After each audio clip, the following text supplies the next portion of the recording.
Hey, what's going on, everybody? I'm sitting here in the truck in Tupelo, Mississippi, and I'm editing Hooked on Spurs episode number 2. I just posted episode number 1 last night, so now I'm on number 2. I'm loving this MacBook Pro. It's such a pleasure to edit on this after my 14-year-old computer. Using that, it just wasn't working out. So now I'm all excited about editing. And before I set up this episode, I want to just rewind to last year. Last year was my second year turkey hunting since I'd gotten in the truck. The first year I hunted, I didn't get a bird. I had a couple of opportunities, but it just didn't work out. I was trying to film, and I had a long beard that I couldn't get the camera to focus. I was behind some brush and he was in range, but he was blurry and I didn't shoot that, and then it just didn't work out after that, so I never got a bird. Last year I wasn't really highly motivated and just feeling like now I'm in the truck. It's not like the old times when I used to scout, and so I wasn't motivated. The first 2-3 days I didn't even get up, and then finally, like on the 4th morning, I decided to get up and go hunt, and I heard a bird gobble shortly after I entered the woods, and it was still dark, and I got as close as I could, and I sat down, and when he gobbled again, I realized he was roosted about 50 yards from where I had sat down. I wasn't filming, but I had my phone with me.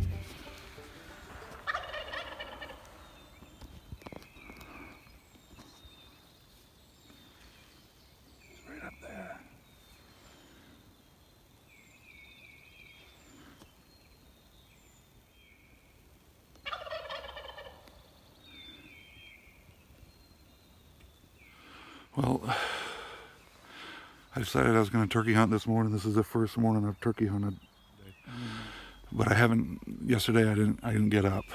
I was tired, so I never turkey hunted this area. This is where I deer hunt, but I know there's longbeards because I had 12 of them on the trail camera, and it's about half a mile from here.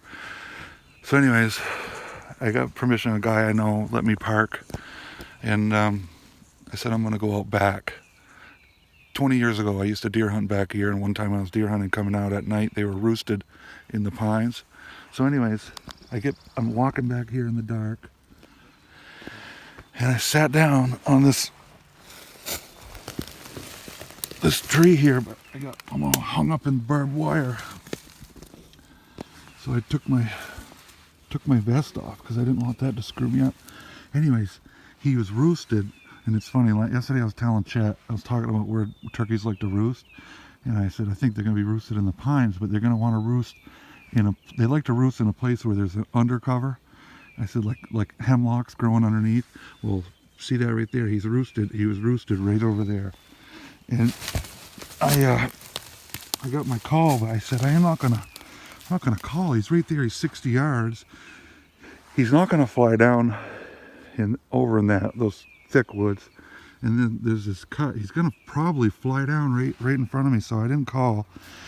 And he gobbled good on the roost. Finally, he just flew down, and he flew down and right here.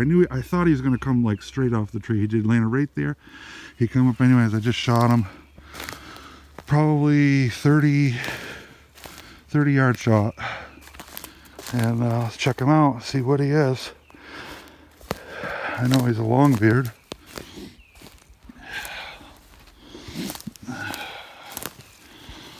Let's see.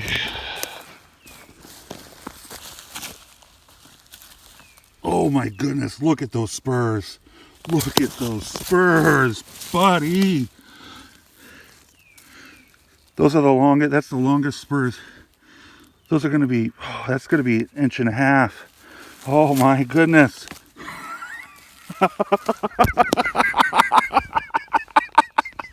Oh man, buddy. Look at those spurs. Oh, let's see what he's got for a beard. Wow. His beard is nothing. It got beard rot. Really bad. Really bad. I mean, it's gonna measure out 9 inches, but man, those spurs. Oh, he's heavy. It's a heavy bird. He's over 20 pounds, I guarantee you that. Wow. I gotta look at those spurs one more time. Jeepers. Those are some daggers. All right. Tag them up. Sweet. That was turned out to be my biggest bird that I've ever shot. I was just awestruck when I saw his spurs. He weighed 22 pounds. His beard was a little bit lacking because of the beard rot, but he still had, his beard was 9 7/16, and his spurs were just shy of 1.5 inches. They were technically 1 7/16, but still the biggest bird I've ever killed. Highest scoring for sure. So needless to say, he went to the taxidermist, and I picked him up just a few weeks ago. But anyways, now on to episode 2. This was the second day, this 2021, and I'm back in the same spot where I started on day 1. I'm at the base of a ridge where I had scouted the previous Saturday morning from across the river, and I'd heard one or two birds gobbling over on the ridge. The opening morning they weren't there, but I figured, well, they weren't there yesterday, there's a good chance they're going to be there today. They move around, they're woods birds. So that's where I started. I got in the dark. I actually rode the Quiet Cat in, and I just was standing in the dark waiting, and sure enough, they were in there. They gobbled, and from that point on, we'll let the video tell the story.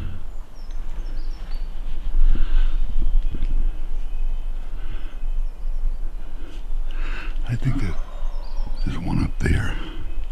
There's another one over here.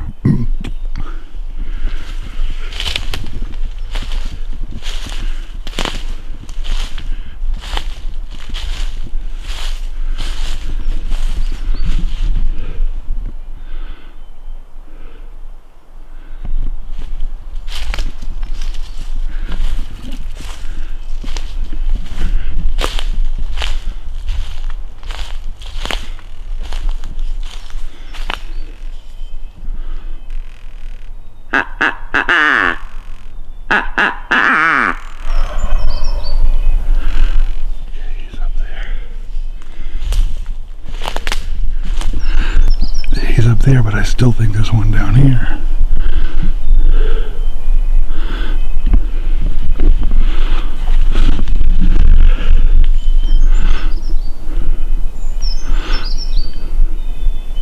I don't know if I want to set up down low.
got a better setup up here. It's a little hidden opening, but they're not going to be able to see me. They're going to have to come up.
Straight in front of the camera.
missed him.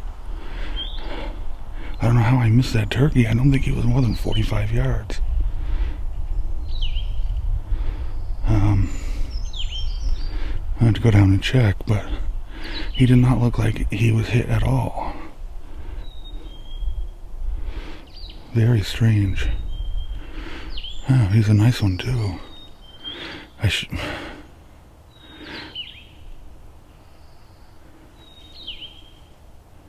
Well, there was 2 of them gobbling. See if we can get the other one down here.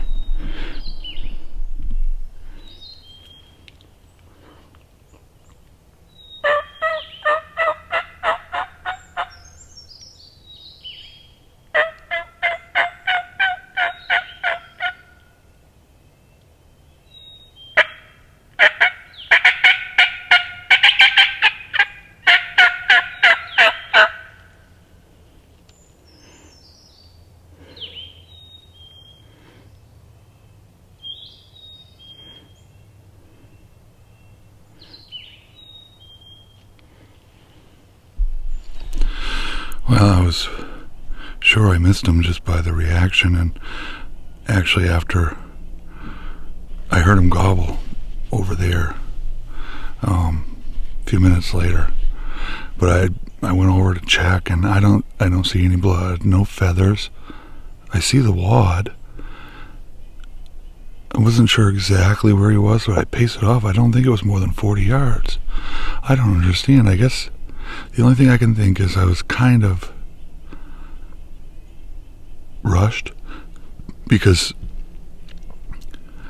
I needed him to just come straight towards me in that clearing. I thought he would just start strutting in that clearing, but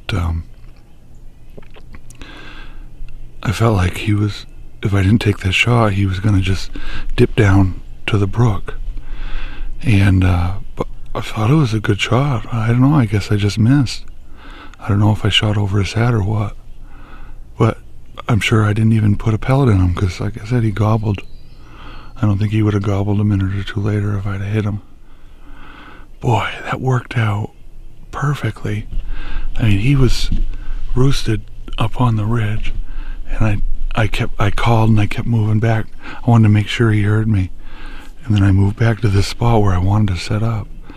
And everything worked except for the shot. He was close too. No reason for the miss. I don't understand. That was my last number 5 shell. Now I got number 4s. I only got 2 on my gun right now. Hopefully I don't miss again. That was exciting, but frustrating to miss like that. That's the 4th time in my life that I've missed, and I don't really have an excuse for this one. No reason for it. Whatever. Alright, keep hunting. It's only day 2. Should be tagged out and done, but I get to keep hunting. Chet let me use the quiet cat. I got no excuses. On to the next spot. He came in on a string, didn't he?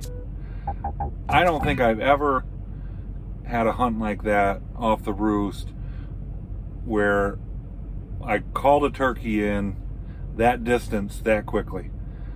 Man, he was easy. He was ripe. He was ready to pick. And I screwed it up. You know, I learn something every day in the turkey woods. I really do. What did I do wrong? What could I have done differently? I didn't have it all planned out as far as what I wanted to do. I didn't even know if there was a turkey there. So when he gobbled, I had to kind of scramble and decide what I wanted to do. My tendency would be to try to get up high and above him, or at least on his level. That's what I've always done, and it's much easier to call a bird up than to call him down. But for whatever reason, I just decided, I don't know really what my thought process was, but I felt like I could call him down to that bottom, that nice flat bottom. And so that was the decision I made, and then I had to decide where to set up. And it was kind of like Goldilocks. I started going, and I went into the woods. It's a little thick through the hemlocks, and then it opens up a little bit. And I sat down there, and I called, but I didn't feel comfortable there because I wasn't sure how he was going to come down off the ridge, and I felt like the tree I was sitting on, he might come behind me. If he came down in front of me, it would work out perfect, but I was afraid he's going to come behind me, and then there would be nothing I could do. So then I moved back to a second spot, and I sat down, but it was the same thing. I still wasn't confident. I wanted to make sure that I was in a spot where he was going to come in front of me. So that's when I went to that third spot, which is that little opening. It's a small opening in the woods. It's, a clearing, but I wouldn't even call it a clearing. It's just a small opening. It's about 25 yards wide by 50 something yards long. And I set up on the north end of it, and it worked out. He came up, but this is what I believe I would have, if I'd have done differently. If I'd have brought the hen decoy and set it right halfway in between where he appeared and where I was sitting, right in the middle of that little clearing, I think that would have changed things quite a bit. I think if he'd have seen a hen there from where he first appeared, instead of skirting up around the edge, he would have come down into that clearing and strutted and come right to the hen, and then it would have been great. It would have been a nice shot, and he would have been distracted and all that. The other thing, I was thinking he saw me. I'm watching the video, but one thing you got to realize is the camera, you can hear me move. The camera is to the right of me. Well, when I moved, the video makes it look like he had a clear sight to me, but he didn't, because the camera, like I said, was to my right. So even though the camera can see him, when you hear me shuffling in the leaves, I'm just kind of repositioning. I'm just sliding a little bit to my left as he's going that way. His head is behind a tree from my perspective. I don't think he could see me, but I think he heard the leaves and he looked over there, but he didn't see a hen. And he was starting to get a little squirrely. I noticed that in the video. I wasn't registering at the time in the heat of the moment, but when he comes around, and then I made him gobble, and then that last little bit, his head is really doing this deal, and I shouldn't have taken that shot. Part of the reason why I missed was because it was a rush. I brought my gun around quick like that, and I knew it was I felt like, if I didn't take the shot, I was going to lose the opportunity. And it's a spur of the moment thing, and it was just a decision I made at the time. And if I could go back and relive that, I would have just let him go and tried to set up on him in a different spot. But that was a mistake. That was a decision I made, and I realized it was a mistake. When his head was doing this, it's hard. It made it more difficult, and a moving bird, I shouldn't have taken that shot. So those are a couple of things that I took away from day 2. It was so close. My plan to move back worked perfect, and as I was approaching that last little clearing, setting up on him, the first spot I was looking at was up on top where he first appeared. That's where I wanted to sit. But I just didn't feel, I felt too in the wide open there. There was a big tree there, but there's just no cover. So I ended up going down 50 yards to the north end of that little clearing. And it was a little more, I just felt more hidden over there. There was a big, huge blowdown behind me, and a pine tree blowdown, and it's a fresh blowdown, so it's still got all the pine needles on it, green. And I just felt like I blended in better down there. Had I set up in that first little high spot, I'm not sure, because I would have been facing the clearing and he would have come from behind me, so I don't even know if that would have worked out. But it was exciting. I learned something. You learn every day, and I will keep that in my memory bank of how that all went down. And I don't tend to use decoys in the woods, but I really think that situation, a decoy would have been a game changer. All right, that's the end of episode 2. The next episode is going to be the 3rd day, and there's a lot of action. So stay tuned. Thanks for watching, everyone.